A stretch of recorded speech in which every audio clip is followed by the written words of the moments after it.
welcome back. This is another episode of Indie Reads TV brought to you by Pages Promotions. I am Diana Kathryn PLOPA, your host, and today in the studio we have a really intriguing author. The first time I met the gentleman, I was just really blown away by his work and the story behind his work, so I'm really excited to share it with you today.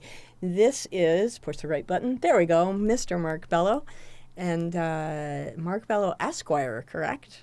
That is true, Diana. Yeah. Nice to be here. Mark is a real live living attorney, and he's going to be here talking about his work and where it comes from and all that fun stuff. So welcome. I am Thank so you. Glad that you're here. It's nice to be here. I've been looking forward to having you in the studio for a while. So I'm excited. Yeah, it's fun. So let's start with the real basic stuff. Give us a little bit about your background and your history, and then how you segued into a writing career. Boy, that's a... Well, no, you don't have to go back to, I was once born in. I know that you're a practicing attorney. I am. So born and raised in Detroit. Okay. For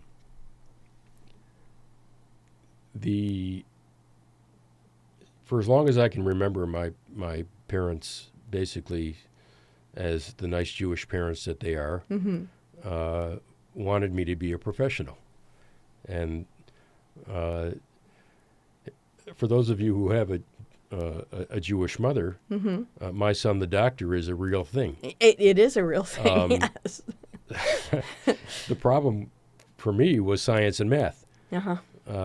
If you're not proficient in science and math, then my son, the doctor, doesn't work very well. Yeah, this is why my daughter, the veterinarian, didn't happen either. So my son, the doctor, became my son, the lawyer. Okay. And that I could handle. So to leap forward from childhood to adulthood, I went to college at Oakland University, to law school at Cooley Law School in Lansing, became a lawyer. And what most lawyers won't tell you is you tend to become a lawyer in the area of law that you get your first job in. You gain some experience in a particular area of the law. You decide that you like it or don't like it.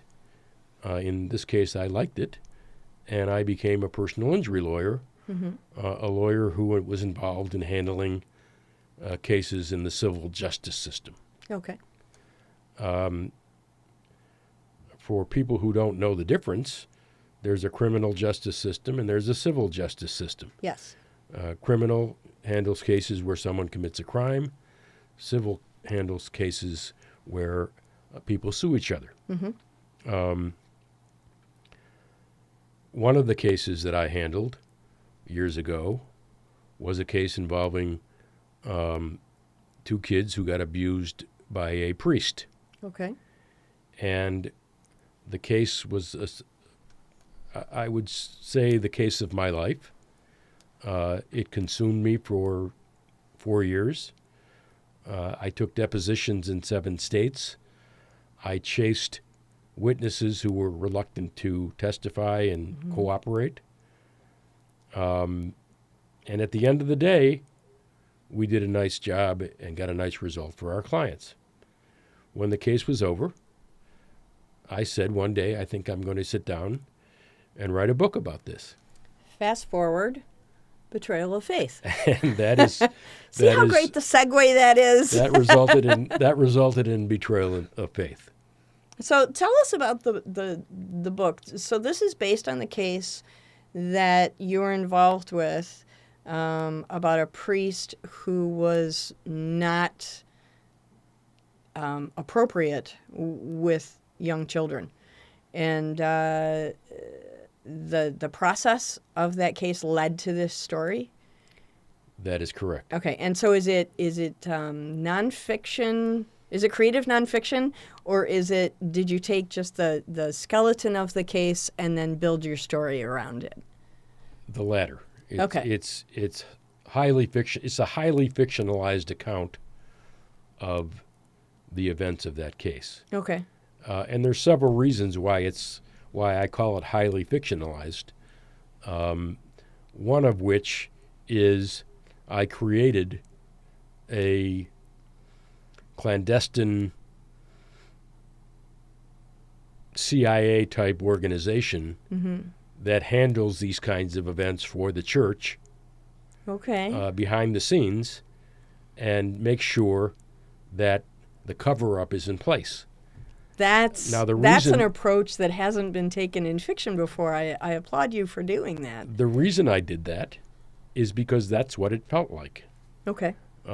Every motion you file, every witness you depose, everything you do is combated. They fight you tooth and nail. They hide things. They lie. And it was very distressing. There are a lot of people who were involved in this case who are people that the public at the time respected, that were public figures. The Archbishop of Detroit, Okay. Some prominent cardinals in the church, and they have counterparts in my book, and they did not treat us kindly. I kind of get that, but to have someone who you revere in public lie to you in a deposition Right. is kind of distressing. Yeah. Well, it clearly is a betrayal. I mean, absolutely. I definitely that's get where you got the title. And that's why Absolutely. the book is called what it's called. Yeah. So Zachary Blake is your main character. Can you tell us a little bit about him? Give us a character sketch of who Zachary Blake is. Zachary Blake is starts out as a down and out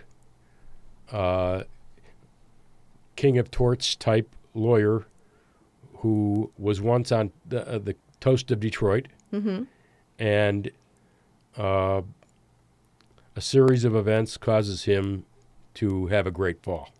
Okay. His wife divorces him.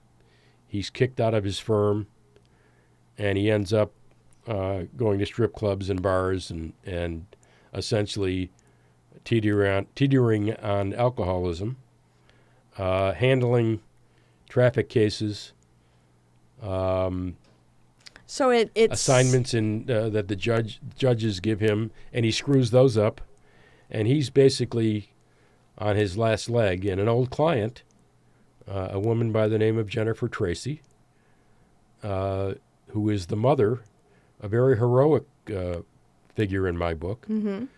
You could even say that this book is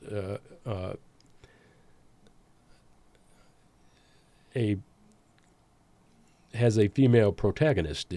She's probably the main character in the book, even though we see the resurrection of Zachary Blake.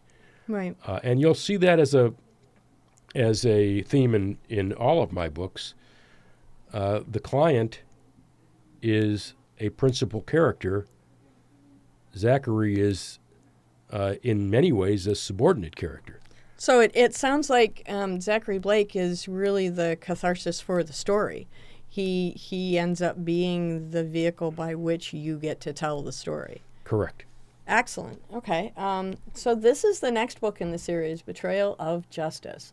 Again, I love that all the titles are absolutely apropos for the stories that you're telling. Can you tell us about this one? Yes. By the way, Zachary Blake is not me. I did not go through what he went through. Okay. Well, that's good. As a young lawyer, I worked my way up to owning my own firm, and I've done pretty well. I've never had a fall like right. Zachary had. So that it's worth mentioning that this is not autobiographical. There are pieces of me. Oh, there are in everything that we Zachary write, Blake. but this is not a retelling of your life. I think this is a Detroit book, and I think Detroiters will recognize attributes of certain lawyers Oh, sure. in Detroit Absolutely. Yeah. Yeah. in Zachary Blake. Yeah. No, I definitely get that. So tell us about Betrayal of Justice. Betrayal of Justice was written during the 2016 presidential campaign. Okay. And as I was watching the candidates' behavior, I became concerned about a particular candidate and his rhetoric toward minorities and people of color, and particularly Muslims. So I decided to write a book about a situation where the country is at a point where Muslims are being oppressed, for lack of a better way to say it, and a man by the name of Ronald John becomes president of the United States on a campaign slogan of Make America Pure Again. Okay. And he decides to deport all Muslim citizens. He can't get away with that. That's not legal. Right. I want everybody to know that's not legal. You can't do that. And that would be a tricky thing to pull off anyway. So. You can declare certain countries, you can put them on a watch list and what have you, but you can't deport all Muslims, especially when you consider that a great deal of Muslims in this country are citizens of this country. Well, and not only that, but I can't imagine what Dearborn, Michigan would look like were you able to do that. We are one of the largest Muslim populations in the country. So I'm glad you brought that up, because that is the I can't even venue begin to imagine. That is the site and venue for my book. Arya Khan is my female protagonist, like Jennifer Tracy in the book before her. Yes. Ronald John becomes elected, becomes president. A white supremacist watches his acceptance speech, as does Zachary Blake, as does Arya Khan. That's how the book begins. Okay. 3 characters listening to and reacting to an acceptance speech. The white supremacist response to the acceptance speech is to bomb the local mosque. Okay. Arya's response to the acceptance speech is to have fear. Well, of course. That would be my response. Zachary's response to the acceptance speech is, try anything on my watch and you'll have me to deal with. So those were the 3 reactions to the speech. The mosque is bombed.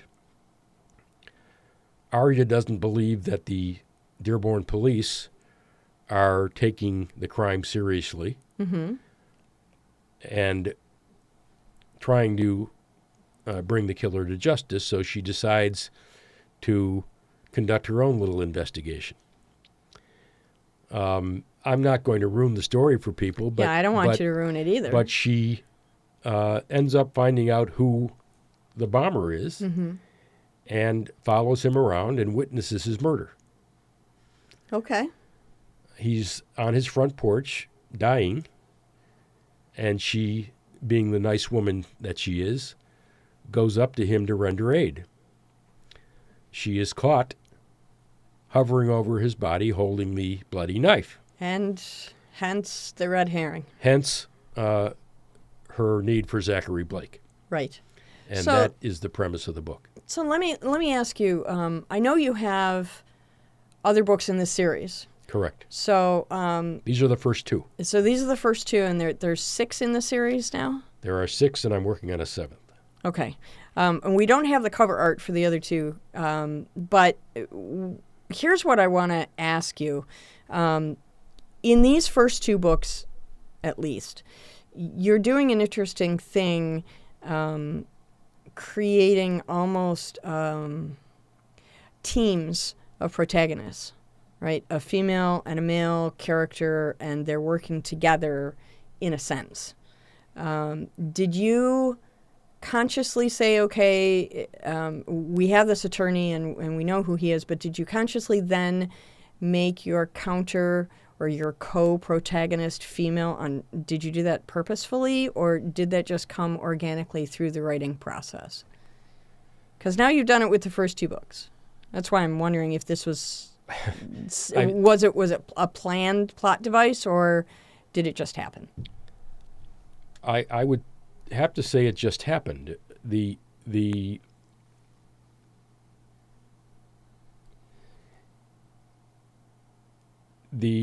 process of evaluating a legal situation from a lawyer's point of view is the aspect that I engage in when I'm practicing law. Mm-hmm. When you're writing a book, and when you're practicing law for that matter, you need to, if you're a compassionate and caring lawyer or writer, you need to also look at things from the perspective of the victim. Absolutely. Or the person who is your client.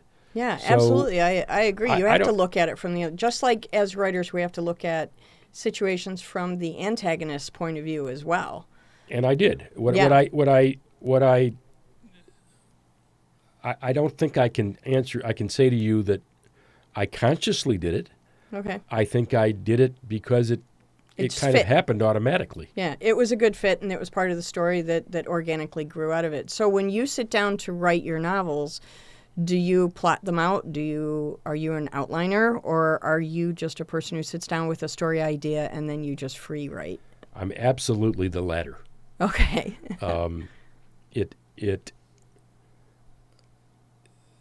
The interesting thing was that the first book obviously came from an event in my life that had a profound impact on me. Sure. The second book, I mean, obviously the presidential election had an impact on me. Yes. I wouldn't say it had a profound impact on me. Mm-hmm. And at the time I started writing the book, I didn't know who was going to be elected. Mm-hmm.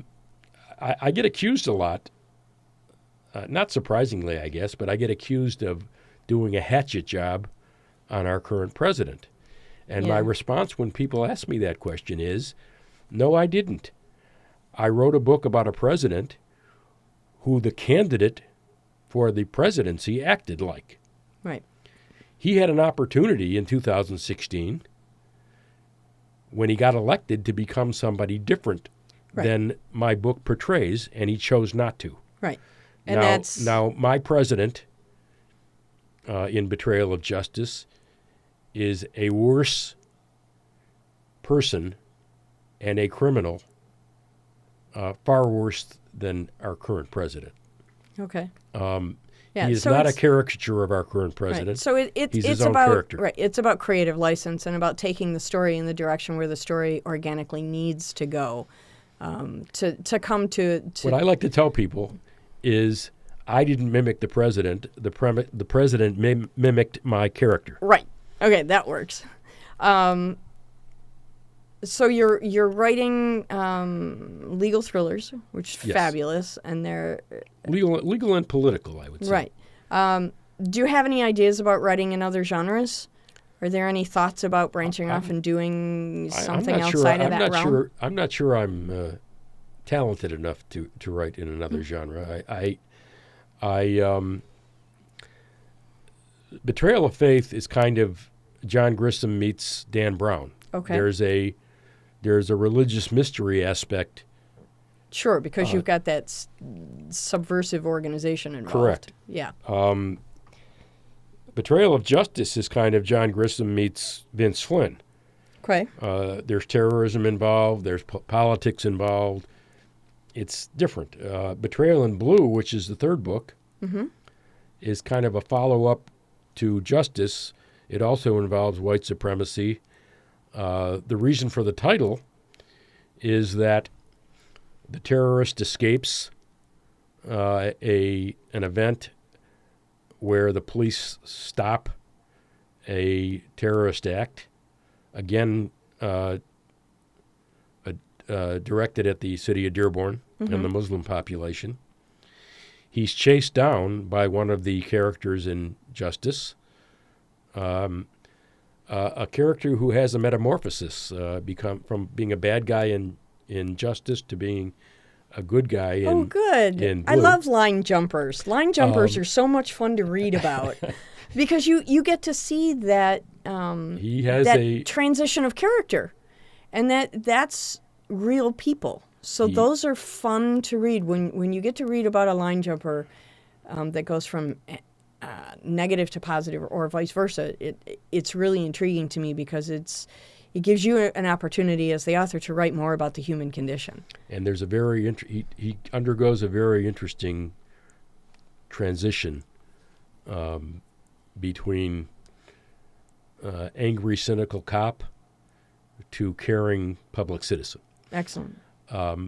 But he finds himself on the wrong side of a northern Michigan small-town police force, hence the title Betrayal in Blue. Got it. It's Okay. It's cop versus cop. Okay. And he finds himself on trial for murder and calls on the only lawyer he knows, who is Zachary Blake. Got it. That's book 3. You didn't ask me this question directly, I don't think, but all of my books, except that one, because that one is kind of a follow-up to book 2, take a social justice or civil justice or criminal justice issue and discuss it. Right. So You're bringing things to the reader's attention that either maybe they hadn't thought about or it was uncomfortable for them to think about. To some degree. Which is why I love the books. When I was managing the bookshop, the reason I wanted your books on our shelves was particularly for that reason, because I think it's important that literature makes us think about things maybe we're not all that comfortable with. I mean, to some degree, it's supposed to be entertainment, but I think also one of our expectations as authors is to allow brain stimulation. And your stories are definitely doing that for readers. There's a second part to that, and that is that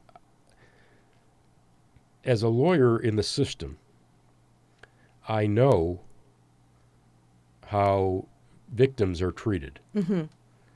The average person who's not in the legal system doesn't know how victims are treated, and I think people assume that victims are treated well. Right. And because we have that thing that says always innocent until proven guilty. So we make the assumption that victims are treated very well and very carefully. That's criminal. And that's not always the case. Well, it's not always the case in criminal court, and it's certainly not the case in civil court. Right. And in most civil cases, a individual citizen is waging battle with an insurance company or a large corporation. David versus Goliath. Right. Right. And Goliath doesn't want to pay David any money. Right. It's just the way it is. And as the story I told in Betrayal of Faith, all of my books are demonstrations of how the civil or criminal justice system treats the average citizen. Right. And it's very poorly. Yes. Yeah. And I want the public to know this. Yeah. I don't know if you're familiar with the term tort reform. I'm not. I mean, I've heard the term before, but I don't have a definition. Tort reform is large money corporations, insurance companies, pharmaceutical companies, product developers and makers getting together with legislators and passing laws that restrict people's access to court. Okay. Either prevent them from being there altogether, and I'll give you a great example of that, or prevent them from collecting the true value of their injury. So I hate to interrupt this, because I really wanted to ask you this question. We just Okay. have like 2 minutes left.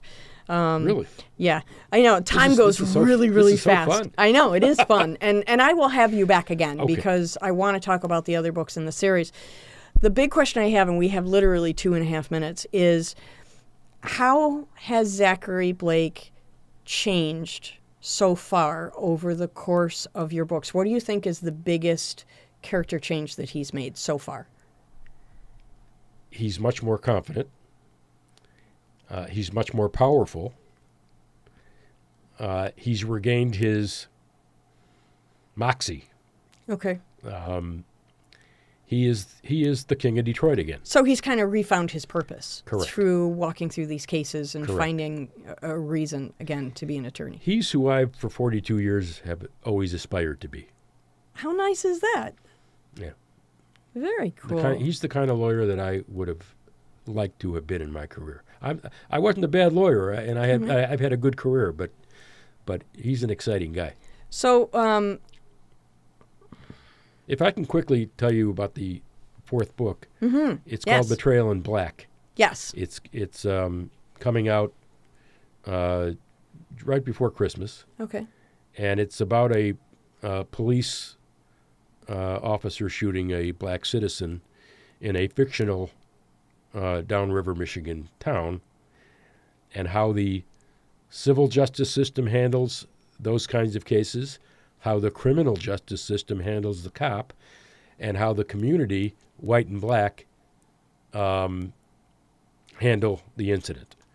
It's a Wow, very powerful that's- book, and That's very topical. all of my books, the one following that is a school shooting, and the final book, not the one I'm writing, but the one I finished, the sixth book, is about a Supreme Court justice who committed a sexual assault when he was a teenager. Wow.